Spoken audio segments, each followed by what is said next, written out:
Air Force head coach Joe Scott is with us. I'm Bryan Fenley with Fox Sports Radio, and I'm looking at the backdrop behind you, Coach. It is stellar. It is scenic. It is beautiful. And you get the chance to return to a place at Air Force where you've had so much success. And I want to go down that road. But first, a game that is transfixed in our minds as lovers of college basketball, one you were an assistant with when Princeton took down UCLA in 1996, a game that could go down as one of the best, if not the best game in NCAA tournament history because of the upset. What, even more than 20 years removed, still has you speechless about how that game resulted in a win for your team? Well, there are a couple that come to mind. I think if you asked anybody involved in the game, they would say these two things. The first one that comes to mind is there was about 3 minutes to go in the game, and the score was tied. And we were in a timeout of 40,000 people. And it's a quiet Hoosier Dome because of timeout. And after about a minute into the timeout huddle, the Hoosier Dome erupts. 40,000 people go crazy cheering in the timeout. So I remember as an assistant going, what's going on? Why are these people cheering? And then as I'm thinking that, just as that occurs, 40,000 people in the Hoosier Dome start to boo like you can't believe. Wow. And it's the only time in his professional career Reggie Miller ever got booed in Indiana. The big Jumbotron went on Reggie Miller. Oh, my gosh. Right? And he had a hat on backwards. And everybody cheered for him because the Pacer fans love Reggie Miller. And as they were cheering for him, he spun his hat around and it said UCLA on it. And 40,000 people booed him. My gosh. And then the other one is in the last timeout huddle, as Coach Carrill called timeout, Coach Bill Carmody, myself, and John Thompson were the assistants. We all huddled up with Coach Carrill. Just real quick, what do you think? And all four of us at the same time said the same exact thing. We said what we would call, center forward double backdoor. Wow. That was it. They're the only words that everybody was thinking the same exact thing. And in the end, that's why it worked. You know what I mean? Because we were all on the same page. That's how we were playing. And then, Mitch Henderson and Sidney Johnson and Gabe Lewellis and Steve Goodrich executed, that play.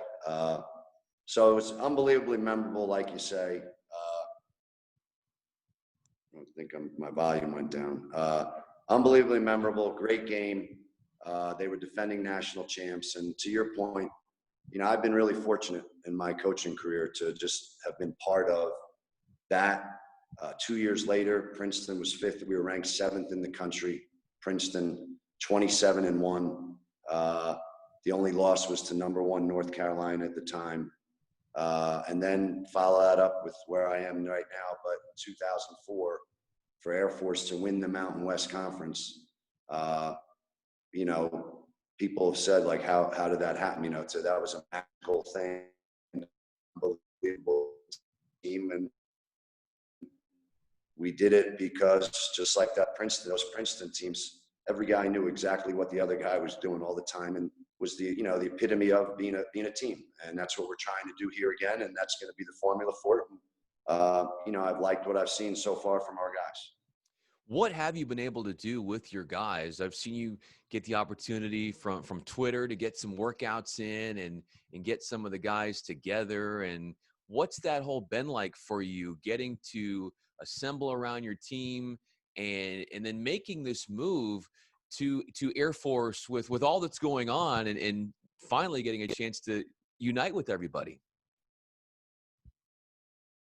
Yeah.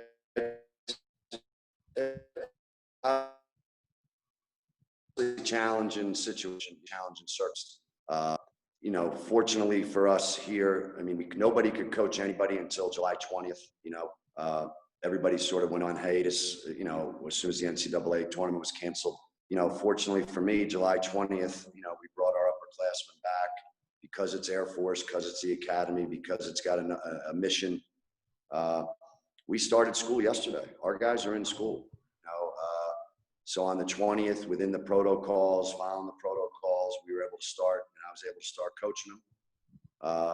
And we've progressed through the protocols to where we started school and we actually can work out and they can play. And, we still have protocols we follow, but, I can see in our players, we're very lucky that we're able to do this.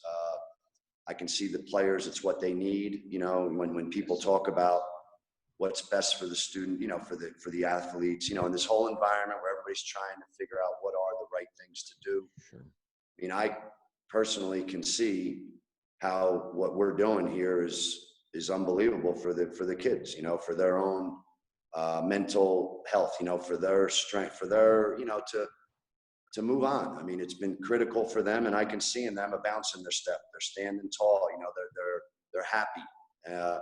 And obviously that's important when you give the circumstances of the last 6 months, and we got to still try to figure out how to get through it and make sure we do the right things. Sure. But there is definitely a big positive when you see how being able to play and being part of a team really affects these kids in such a positive way. And having you back with the program also has to affect them in a positive way. They know what you've done at Air Force in the past. How often have you brought up to them that 2004 year just to give them a teaching lesson, or, hey, here's how we did it, now here's how we can do it again?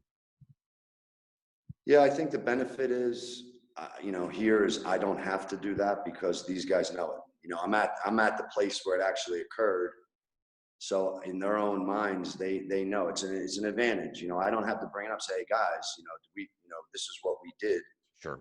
It doesn't really matter what we did, you know what I mean? It matters that they know it, that they know Air Force has been successful before.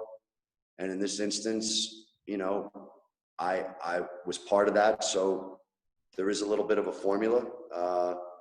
And I think our players just have been very, unbelievably receptive. They always are here, you know what I mean? You can really coach these guys here, but you can see in them like a desire. I've said, like, the guys, they graduated a lot of guys, and we have these returners back who weren't really relied upon. They played some. There was a disappointment, obviously, last year. They thought they were, going to have a better year, but these guys, they weren't the ones relied upon, so they have a little bit of chip on their shoulder. Sure. Like, we're better than that, and they didn't play as much, and they've been unbelievably receptive. And I personally like coaching guys that have a chip on their shoulder, because you need that. And here at Air Force, that's got to be one of our main strengths. No matter what, we got to have that chip on our shoulder. We got to play like the underdog all the time, and that's got to be a strength of ours. How about the chip on your shoulder as a motivating tactic in taking over this program? And I know, Coach, you love to infuse a whole lot of tenacity into your coaching, and you bring a lot of passion and intensity. How do you think those elements can really resonate with your players? I think all those character traits and attributes that you just said, it's what this place is about. You know what I mean? It's about what the Air Force Academy is. I call it Air Force strength.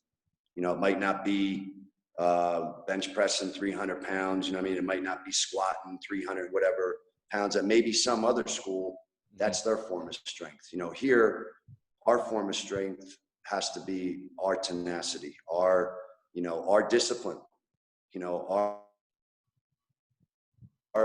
ability. No, it's about the team at all, and have the motivating force, because that's an unbelievable motivating force.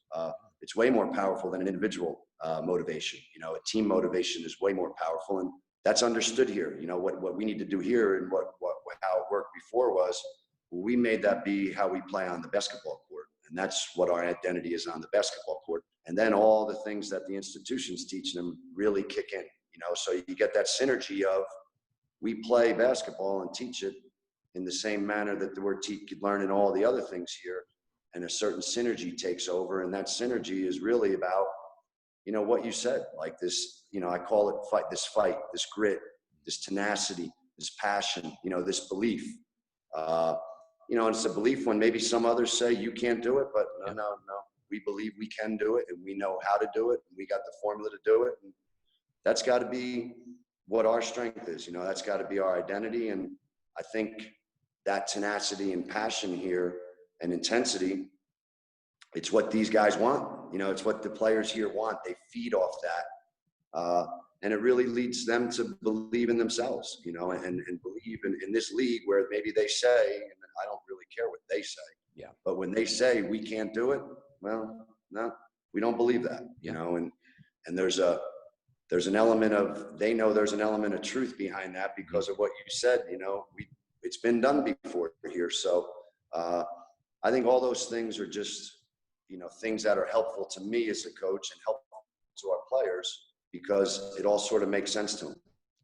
You basically nailed what I was about to say, and that it's so empowering for the players to hear that from you as far as those character traits are concerned. I'm curious, Coach, with all the experience that you've accrued as a college basketball coach, you also have this background in practicing law.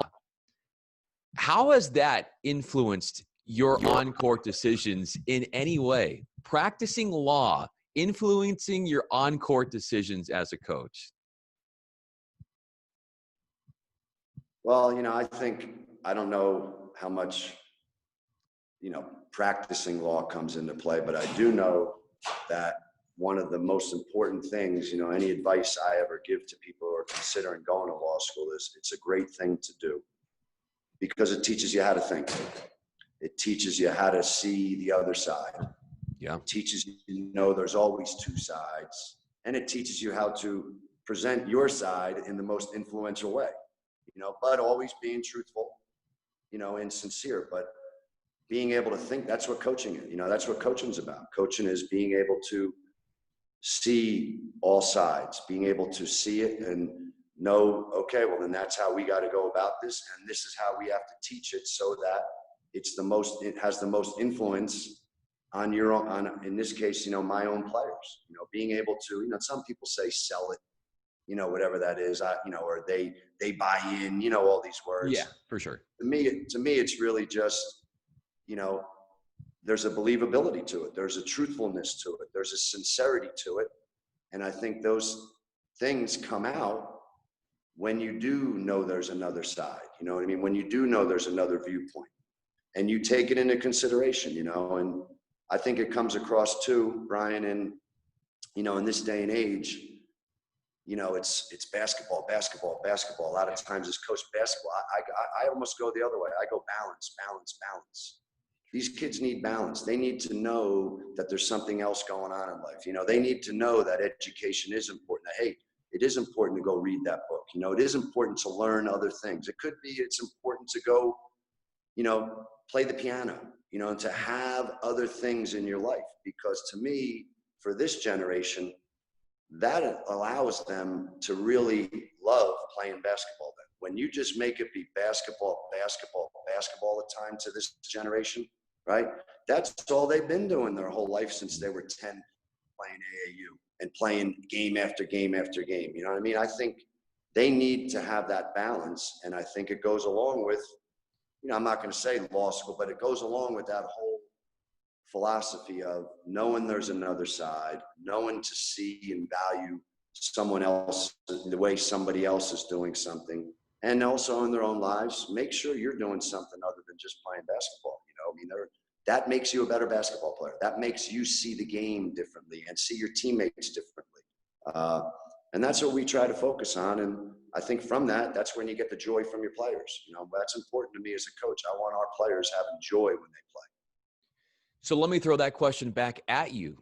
You want your players to have a balance. You're not practicing law right now. How do you have a balance? What do you do? I know you've got this beautiful backdrop behind you, so much nature to hike and take part in, just the beauty of where you are in the country. But what do you do to decompress yourself? Well, I think, one, that's been a process for me personally over the, like you said, I've had a lot of experiences, and personally over the last 4 years, they've been good years for me. when I wasn't a head coach, because I've able to take a step back and all the things that I just said to you. You get out of the forest. You're so close to the trees when you're the head coach over 16 straight years, to be able to get away from that a little bit. Have a different perspective. Look at it from a different lens, through a different lens. That has really helped me get to this point. And to your point, I mean, when we first moved back out here, my wife and I, we said exactly to ourselves what you just said. We went right behind me where you're looking at right now. Yeah. And we went on a hike right up, Wow. at the academy, and just went away and did it. And we said, well, you know what, this is, and for us personally, that's been another good thing for us. We're lucky and grateful, because all it does is reinforce to us, why this was the right thing for us, because we went and did that. It just brought back all the times we were here before, when I was younger and we were younger, and we probably didn't know anything, at that juncture, 35-year-old head coach, So there was like an innocence and a joy to it back then, and then when you go through this profession, you sort of lose that innocence, and you can't lose that innocence and joy when you're talking about playing basketball. We're playing basketball. It's college basketball. It's about these kids. It's about that joy. And I love the ball. He said, son, it's about the orange ball. You got to love that orange ball. I mean, when you do, there's nothing better, and there's a lot of things today that can take away from the love of that orange ball, take away from the joy. And, I think it's extremely important today that you coach in a way where it's about that joy for them. And, I feel really strongly that here, it's a perfect environment to really have the joy come out, because when our guys come play basketball, it's a joy. And I got to make sure that myself and coaches always remember that, because then that's where here we'll get the most out of these guys, and they'll give the most that they have to give. And that's a pretty good formula to have. It's fun to see how life, Joe, for you has come full circle. You are back at this sanctuary of a beautiful part of the country in Air Force where you've had so much success. And I have the utmost confidence in all that you're going to do in getting this program back in its rightful place atop the Mountain West Conference. Joe Scott, thanks so much for doing this. This was an absolute pleasure. I really enjoyed the conversation. Well, I enjoyed it too. You brought up a lot of good, questions and conversation topics. And, it's just been really good to talk with you. And obviously, hopefully, there can be continued conversations about college basketball as we move forward. If we can continue to do things the right way, catch some breaks, and hopefully we'll be able to, to have a season, because I know that would be very meaningful to, every kid across the country, who wants to play. But we got to make sure we're doing it right. But it's just good to sit and talk with you and talk about some, good old times. Let's do it again sometime. All right, you got it. Thank you very much.